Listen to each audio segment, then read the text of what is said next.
우리가 잠에서 깨는 순간부터 많은 문제거리를 안고 하루를 시작할 때가 있습니다.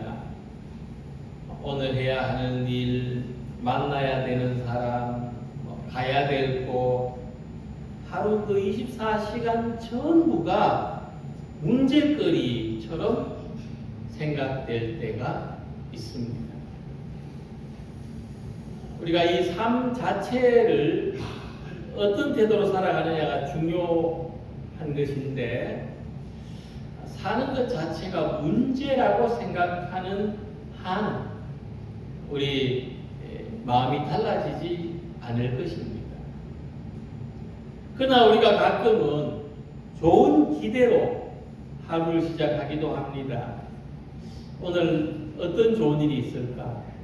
내가 만나는 사람들, 내가 하는 일들, 뜻하지 않게 어떤 기쁨이 있을까? 어떤 좋은 일이 일어날까? 밝고 긍정적인 기대감으로 하루를 맞이할 때도 있는 것입니다. 현실은 항상 우리에게 좋은 기대감만을 주는 것이 아닙니다. 불안도 주고 염려도 줍니다. 아마도 오늘을 사는 것이 어떤 사람에게나 어렵고 힘에 부치는 일일 것입니다. 그래서 우리가 우리의 삶에 대해서 긍정적인 밝은 기대를 품는 것은 단순히 마음먹기에만 달린 문제가 아닙니다. 현실을 넘어서서 우리에게 어떤 기대와 소망을 줄 수 있는 어떤 근거가 있어야 거기에서 우리의 마음이 달라집니다. 그래서 우리의 삶을 복되게 하시는 분, 모든 것이 합력하여 선을 이루게 하시는 하나님에 대한 믿음이 오늘 우리의 힘든 현실에서도 희망을 가지고 좋은 기대감을 가지고 살아갈 수 있도록 합니다. 사도 바울은 우리의 삶이 가진 이 두 가지의 모습처럼 문제거리로 사는 삶, 희망과 기대로 사는 삶, 어떤 이런 두 가지의 문제 모습처럼 이 삶을 또 다른 모습으로 두 가지 모습으로 표현했는데, 골로새서 3장을 보면 옛사람과 새사람으로 표현을 했습니다. 새사람을 입었으니 이는 자기를 창조하신 이의 형상을 따라 지식에까지 새롭게 하심을 입은 자니라.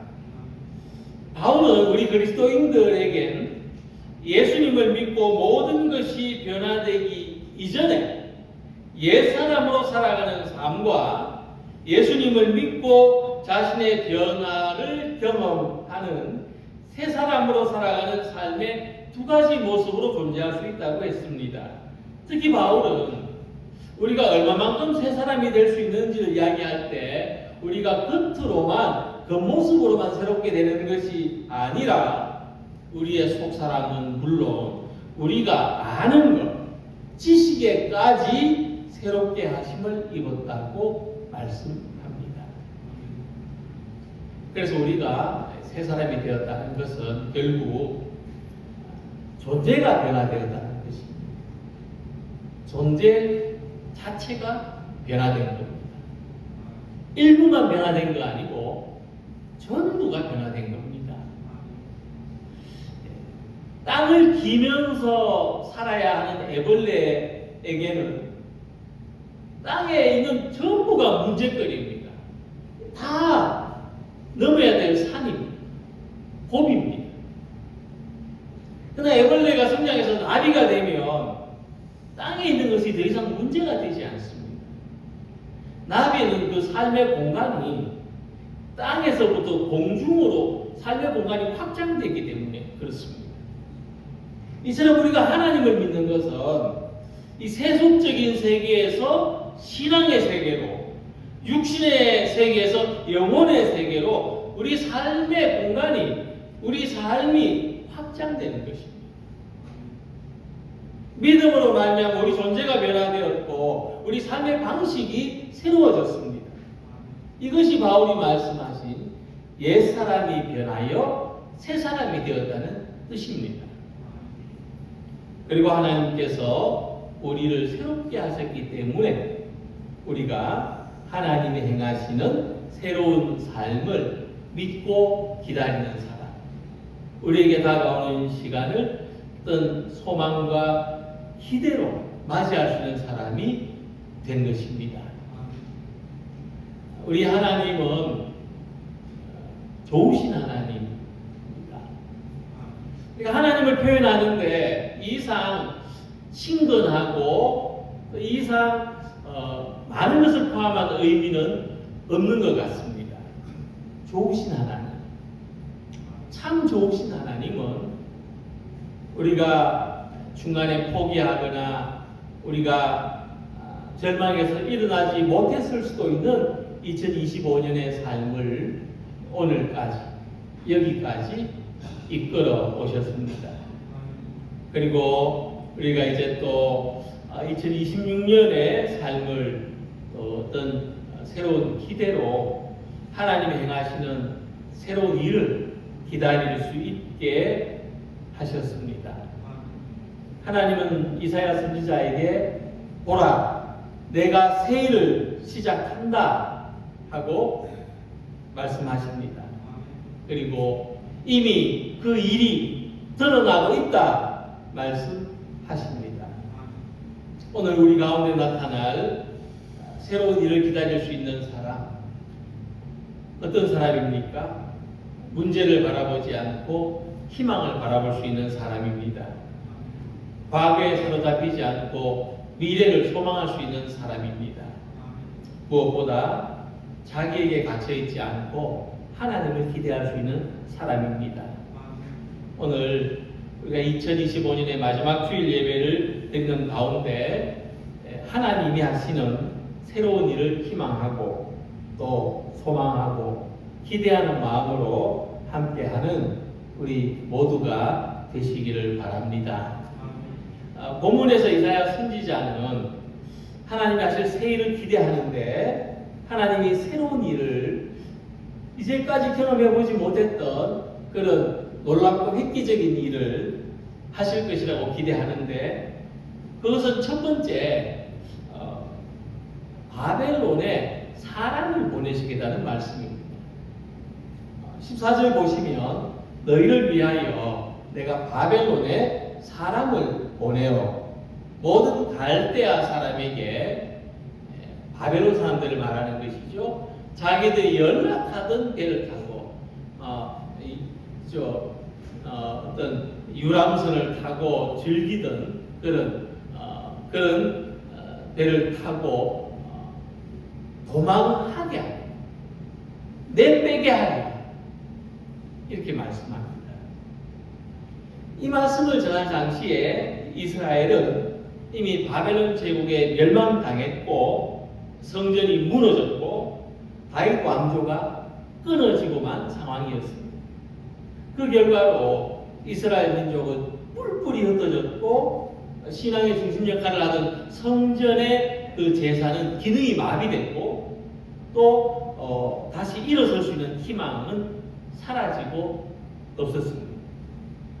그러나 현실에 대한 기대가 사라질수록 현실을 기대할 수 없을수록 그들에게는 더 분명한 한 가지 희망이 드러났는데 그것은 구속자이시고 거룩하시고 창조자이시고 왕이신 여호와 하나님에 대한 희망입니다. 그래서 15절에 하나님은 이스라엘 백성들에게 나는 여호와 너희의 거룩한 이요 이스라엘의 창조주요 너희의 왕이라고 15절에 말씀하십니다. 오늘 우리에게도 하나님이 최선의 희망입니다. 우리의 세상에 우리가 가지고 있던 기대와 희망이 희박해질수록 더 분명해지는 것은 하나님이 희망이시다. 그래서 역사의 주인, 우리 삶의 주인은 사람이 아니라 하나님이십니다. 내가 아니라 하나님이십니다. 평안하게 살았다고 생각하거나 또 이 한 해가 참 힘들었다고 생각될지라도 2025년도에도 하나님이 우리 가운데서 일하셨다는 것을 고백하시기 바랍니다. 우리가 어떤 상황에 있었어도 하나님을 희망으로 믿고 의지했기 때문에 지금까지 올 수 있었습니다. 이처럼 하나님의 사람은 하나님께서 보살피시고 하나님의 사람을 하나님이 보살피시고 하나님의 교회를 하나님이 책임지신다는 믿음으로 새 일을 행하시는 하나님을 기대하시기 바랍니다. 본문의 이스라엘은 무기력하고 정치적인 힘도 종교적인 영향력도 없었습니다. 그러나 하나님이 우리를 위해서 일하신다는 이 믿음을 잃지 않았습니다. 지금도 하나님이 우리를 위해서 일하신다는 것을 믿는 이 믿음을 소중히 간직하는 성도가 되시기 바랍니다. 주제로 돌아가서 하나님은 이사야 선지자에게 내가 바벨론에 사람을 보내겠다고 말씀하셨습니다. 이 말씀이 특별한 의미를 가지는데 하나님은 내가 직접 바벨론을 멸하겠다 또는 내가 못 가면 천사라도 보내서 심판을 내리겠다 그렇게 말씀하지 않으십니다. 내가 사람을 보내겠다. 우리가 하나님이 어떻게 일하시는지 보아야 합니다. 하나님은 사람을 통해서 일하십니다.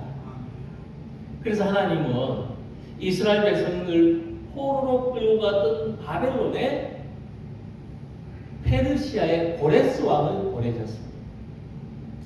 바벨론 제국은 페르시아에 의해서 하루아침에 무너졌고 포로로 끌려온 이스라엘 백성들은 고국으로 돌아가도 좋다 하는 이 고레스 왕의 칙령이 선포되었습니다. 그들은 꿈꾸는 것 같았다고 했습니다. 하지만 이사야는 고레스라는 이름을 언급하지 않습니다. 왜냐하면 결국 고레스 왕을 보내신 분, 결국 사람을 통해서 일하시는 분이 하나님이시기 때문입니다. 그래서 오늘 사람인 우리는 하나님이 하시는 새로운 일의 도구이고 하나님이 하시는 새로운 일의 방법입니다. 하나님의 방법은 다입니다. 고레스에 의해서 바벨론이 무너진 것처럼 우리를 통해서 모든 장애물이 무너지고 절망이 무너지고 고통이 무너지고 한계가 무너지도록 하나님이 일하실 것을 믿습니다. 그래서 하나님은 이전에 있었던 일을 기억하지 말고 옛날에 지내왔던 일들을 생각하지 말고 너희는 이전 일을 기억하지 말며 옛날 일을 생각하지 말라. 우리가 하나님의 방법이 되어 살아가는데 그렇게 살지 못했던 이전과 과거는 다 지나가는 일이고 사라지는 일입니다. 내가 하나님 안에서 새 사람이 되어 살아가는데 옛 사람의 일은 다 지나간 일이고 다 사라지는 일입니다. 오늘 이 말씀이 우리에게 요구하는 것은 우리가 다만 하나님의 새로운 일에 사용되기를 바라는 믿음입니다. 하나님은 우리 각자의 바벨론에 우리가 포로되어 있는 삶에 새로워진 나를 보내십니다. 하나님은 이렇게 일하시고 하나님은 우리 각 사람을 통해서 일하시기에 우리가 하나님이 하시는 새로운 일에 쓰임받기를 기대하는 성도들이 되시기 바랍니다. 두 번째로 하나님은 광야의 길과 사막에 강을 흐르게 하겠다 하십니다. 이 광야와 사막은 사람이 살 수 없고 다닐 수도 없는 곳입니다. 그곳에서는 의지할 게 전혀 없습니다. 아무리 능력이 많은 왕도 광야와 사막에 갖다 놓으면 못 느껴집니다. 광야와 사막은 하나님 외에는 어떤 대안도 없는 환경을 말하는 것입니다. 그런데 출애굽한 이스라엘 백성들은 이 광야와 사막에서 40년을 살았습니다. 그들은 물이 없어 원망했지만 반석에서 물이 솟아났습니다. 먹을 것이 없어서 애굽으로 되돌아가자고 했지만 하늘에서 만나 메추라기가 쏟아졌습니다. 낮에는 뜨거운 햇볕에 시달렸고 밤에는 추위에 시달렸지만 구름 기둥과 불 기둥이 그들을 지켜줬습니다. 광야에서도 사막에서도 하나님이 함께 하셨기 때문에 40년을 견딜 수 있었습니다. 하나님은 그 광야를 언급하시는 겁니다. 그 광야. 그래서 광야의 길을 사막에 강을 내겠다 말씀하십니다. 그런데 이번에는 이 출애굽 때 광야와는 좀 다르게 말씀하시는 것을 발견합니다. 이 하나님이 이 광야의 길을 내고 사막에 강을 내겠다는 말씀이 어떤 의미를 가지고 있는가 하면 너희가 목말라 죽지 않도록 조금은 물을 주겠다. 너희가 굶어 죽지 않도록 매일 일용할 양식을 주겠다. 너희가 길을 잃었을 때 광야에서 죽지 않도록 다른 길을 찾아가 주겠다. 이렇게 겨우 생존할 만큼만 보살펴 주겠다는 뜻이 아닙니다. 하나님은 우리의 삶이 죽지 않고 겨우겨우 생존하도록 도우시는 것이 아니라 우리가 활동하며 살아갈 수 있도록 우리의 삶을 누릴 수 있도록 환경을 바꾸어주고 길을 만들어주겠다고 하십니다. 하나님은 바벨론 포로로 잡혀온 광야와 같고 사막과 같은 곳에서 겨우 생존하고 겨우 연명하는 이스라엘 백성들에게 말씀하십니다. 비록 지금 너희의 삶이 막다른 곳에 있는 것 같아 보여도 나는 그곳에 길을 만들고 나는 그곳에 강을 흘려보낼 수 있는 하나님이다. 삶이 완전히 새롭게 되는 것은 우리가 할 수 없지만 하나님이 하실 수 있는 것입니다. 오늘 우리도 광야와 사막 한가운데 있습니다.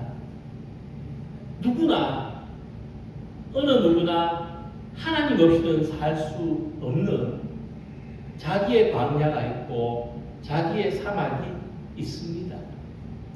그러나 이곳에서도 살아갈 수 있다고 새로운 일을 바라보고 기대할 수 있는 사람은 하나님이 행하시는 새로운 일을 기대하고 믿는 사람입니다. 그리고 그 일이 하나님의 새 일이 이미 시작된 것을 바라보는 사람입니다. 구원의 은혜가 하나님의 구원이 우리 삶 가운데서 완성되어 가고 있다는 것을 볼 줄 아는 믿음의 사람이 광야와 사막 가운데서도 새로운 은혜의 물을 마시고 새로운 축복의 길로 나아갈 수 있습니다. 그래서 하나님은 이 절망의 광야, 절망의 사막을 새롭게 만드십니다. 광야에 강이 흐를 때 그곳은 더 이상 저주의 장소가 아니라 축복의 장소가 됩니다. 사막에 길이 날 때 그 길은 기쁨과 소망의 장소가 되는 것입니다. 그래서 이 광야와 사막은 우리에게서 아직 해결되지 않은 문제를 의미합니다. 거듭되는 어려움을 말합니다. 끝이 보이지 않는 막막함을 가리키는 것입니다. 모든 것이 고갈된 한계의 상태를 말합니다. 출애굽 광야에서 하나님은 이스라엘을 겨우 연명하도록 죽지는 않도록 하셨지만 바벨론 포로 이후에는 그들을 살게 하십니다. 그것은 비교할 수 없을 만큼의 큰 차이를 가지고 있습니다. 광야에 길을 내시겠다. 사막에 강이 흐르겠다. 얼마나 풍성한 은혜를 약속하는 말씀인지 모릅니다. 그래서 신앙생활은 나한테는 광야가 없어, 나한테는 사막이 다가오지 않아, 이렇게 믿는 것이 아닙니다. 신앙은 내게 광야가 있고 내게도 사막이 있지만 하나님이 함께 하신다는 것을, 하나님이 일하신다는 것을 믿는 것입니다. 하나님이 우리 가정에서, 우리 교회에서, 우리 일터와 세상에서 길을 내시고 은혜의 강이 흐르게 하시는 것을 믿음으로 바라보는 우리 성도들이 되시길 바랍니다. 그러므로 하나님에 의해서 우리의 다가오는 시간이 새롭게 바뀌고 새롭게 변화되기를 기대하고 소망하는 우리가 되시기를 바랍니다. 그리고 하나님이 하시는 새 일은 우리가 하나님을 찬송하며 살아가는 사람들이 되게 하시는 것입니다. 이 백성은 내가 나를 위하여 지었나니 나를 찬송하게 하려 함이니라. 이 바벨론의 포로가 된 이스라엘 백성들이 자기를 어떻게 봤을까요? 어떤 자화상을 가지고 있었을까요? 망했다고 여겼죠. 우리는 망한 사람들이다. 망한 민족이다. 그들은 하나님 앞에서 쓸모없다는 생각을 했습니다. 우리는 쓸모없어서 버려진 백성들이다. 그리고 그들은 역사의 한 기퉁이로 밀려났습니다. 그들은 그냥 힘센 나라에 의해서 내쫓기는 그런 주변부 국가로, 주변부의 백성으로 밀려났다는 것은, 찌그러진 것을 받아들이는 것 외에는 다른 수가 없었습니다. 그러나 하나님은 그들에게 이렇게 말씀하십니다. 이 백성은 내가 나를 위하여 지었다. 하나님은 달리 보시는 거죠. 하나님은 그들을 존재감 있게 보시는 것입니다. 내가 나를 위하여 지은 존재다. 너희들은 그만큼 존귀한 백성들이다. 하나님은 그러기에 우리를 늘 새롭게 받아들이십니다. 망한 우리, 또 쓸모없는 우리, 주변부의 우리, 찌그러진 우리, 내가 나 자신을 그렇게 생각할지라도 하나님은 늘 우리를 새롭게 받아들이십니다. 요한계시록 21장 5절에 보라 내가 만물을 새롭게 하노라 말씀하십니다. 그래서 우리는 과거의 경험에 매여 살지만 하나님은 과거로 우리를 규정하지 않으십니다. 하나님은 오늘의 상황으로 하나님과 나의 관계를 결정짓지도 않으십니다. 오직 하나님은 우리를 새롭게 하십니다. 하나님이 우리를 새롭게 하시는 것은 우리가 하나님의 영광을 위해서 시험을 받았기 때문입니다. 그래서 우리는 하나님에 의해서 버려질 수 없는 사람들이라는 것을 알아야 합니다. 우리의 존재 목적은 하나님의 영광을 위한 삶이고 하나님을 찬양하며 살아가는 것이 우리의 운명입니다. 그래서 내가 목적이 되는 삶에서는 모든 질서가 무너지는 것을 경험합니다. 또 삶은 내가 원하는 대로 되어주지 않는다는 것을 알게 되고 매 순간 느끼게 됩니다. 그리고 이것을 자기 삶의 심각한 문제로 밖에는 생각할 수 없습니다. 그래서 내가 사는 목적이 내게로 집중되면 집중될수록 우리는 불안해지고 두렵고 염려되고 절망합니다. 그러나 내가 사는 목적이 하나님일 때 우리의 삶이 바르게 자리 잡힙니다. 삶이 무너지고 있는 것 같은 불안과 두려움 속에서도 하나님의 구원을, 하나님의 도움을 기대할 수 있고 어디선지 모르게 그런 어떤 뒷심이 생깁니다. 그리고 우리는 하나님을 찬송할 수 있습니다. 그래서 우리는 하나님의 영광을 드러내는 우리 본연의 삶을 위태로운 현실 속에서도 살아낼 수가 있습니다. 그래서 하나님을 찬송한다는 것은 네가 나를 찬송하면 내가 좀 도와줄게 이런 요구나 조건이 아닙니다. 네가 찬송해야 복을 받아 그런 거래가 아닙니다. 우리가 하나님을 찬송하는 것은 하나님의 도우심입니다. 네가 어떤 상황에서도 찬송하는 사람으로 살아가도록 도와주겠다.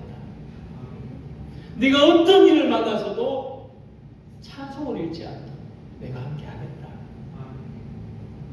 하나님은 우리를 연명하게만 하시는 분이 아니라 의미 있게 살아가도록 돕는 분이십니다. 하나님의 새로운 이름은 우리가 하나님을 찬송하며 살아가는 예배자가 되게 하시는 것입니다. 그래서 21절에서 이 백성이라는 이 말씀을 현대어 성경을 보면 새 백성이라고 번역했습니다. 이 백성은 새 백성. 이 사람은 새 사람입니다. 우리 안에서 행하시는 하나님의 새로운 일을 경험한 사람은 새 사람입니다. 이전에 나는 지워진 새 사람입니다. 새 포도주는 새 부대에 담아야 한다는 예수님 말씀처럼 우리는 하나님의 새로운 일을 하는 새 사람이 되기를 소망합니다. 세상은 낡아져 가고 있습니다. 그것을 부인할 길이 없죠. 그러나 우리 안에서 하나님이 하시는 일은 점점 새로워져 가고 있는 것을 믿으시기 바랍니다.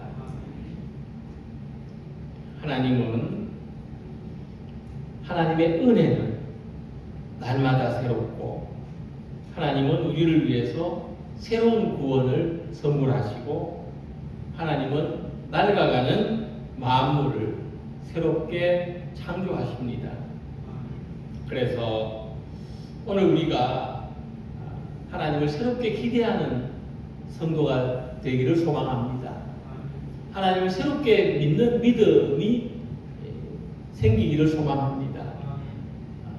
우리의 삶이 구원을 향하는 새로운 길로 또 은혜의 새로운 강물이 넘치는 삶으로 나아가기를 소망합니다. 그래서 다가오는 2026년도에 우리 안에서 더욱 새로운 감사, 새로운 기쁨, 새로운 찬양으로 살아가는 우리 모두가 새로운 하나님의 자녀들이 되시기를 주님의 이름으로 기원합니다. 기도드리겠습니다.